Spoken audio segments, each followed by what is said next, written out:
Hello বন্ধুরা, আজ চলে এসেছে একটা খুব সুন্দর রেসিপি নিয়ে। এই রেসিপিটা কিন্তু সবাই খেতে ভালোবাসে, সবারই পছন্দ। তো সেই রেসিপিটা কি, চলো দেখতে থাকো। তো দেখো, এখানটা নিয়ে নিয়েছি ছোলা কচু, একদম কালো পিওর ছোলা কচু, দেখতেই পাচ্ছ আগে থাকতে কেটে ধুয়ে নিয়ে নিয়েছি। এখানটা দুটো ইলিশ মাছের মাথা নিয়েছি। আমার চ্যানেলে কিন্তু অনেক রকম কচু শাকের রেসিপি দেওয়া আছে, আমিষ নিরামিষ সব রকম। তারপরে দেখো, এখানটা আমি দুটো ইলিশ মাছের মাথাকে একটু নুন হলুদ দিয়ে আমি মাখিয়ে নিলাম, ম্যারিনেট করে নিলাম। নেওয়ার পরে এখানটা একটা কড়া বসিয়ে দিয়েছি, সামান্য একটু জল দিয়ে দিয়েছি, দিয়ে কচু শাকগুলো সিদ্ধ করতে দিয়ে দিয়েছি। ওপর দিয়ে একটু নুন দিয়ে ঢাকনা চাপা দিয়ে সিদ্ধ করে নিয়েছি।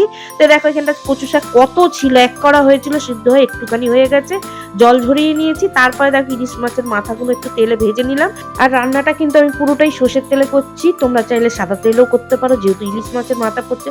তারপর ফোড়নে দিয়ে দিয়েছি কালো জিরে, তেজপাতা, শুকনো লঙ্কা, কিছুটা মশলা দিয়ে দিলাম। এখানটা পরিমাণ মতন হলুদ, জিরে গুঁড়ো, ধনে গুঁড়ো, লঙ্কা গুঁড়ো, সমস্ত কিছু দিয়ে একটু ভালো করে একটু কষিয়ে নেবো। আর এখানটা একটু কিছুটা নারকল কোড়া, এই কচু শাকের মধ্যে ইলিশ মাছ আর নারকল কোড়া দিয়ে রান্না করলে কিন্তু খুব সুন্দর খেতে হয়, একটা অন্যরকমই টেস্ট হয়। আর এইখানটা কিন্তু আমি কোনো জল ব্যবহার করবো না, কেন কচু শাকে প্রচন্ড জল থাকে। আর এখানটা সামান্য নুন দিয়ে দিলাম, কেন আগে থাকতে একটু নুন দিয়ে সিদ্ধ করেছি, নুনটা বুঝে শুনে দিতে হবে। আর এখানটা যে ইলিশ মাছের মাথাটা ভাজা ছিল সেটা দিয়ে নেড়ে চেড়ে নিলাম, আর কটা 4-5টা চেরা কাঁচা লঙ্কাও দিয়ে দিলাম। তারপর এখানটা সামান্য একটু চিনি দিয়ে দিলাম, দিয়ে একটু নেড়ে চেড়ে নিলাম। একদম দেখো কত সুন্দর কচু শাকটা হয়ে গেল, কমপ্লিট হয়ে গেল।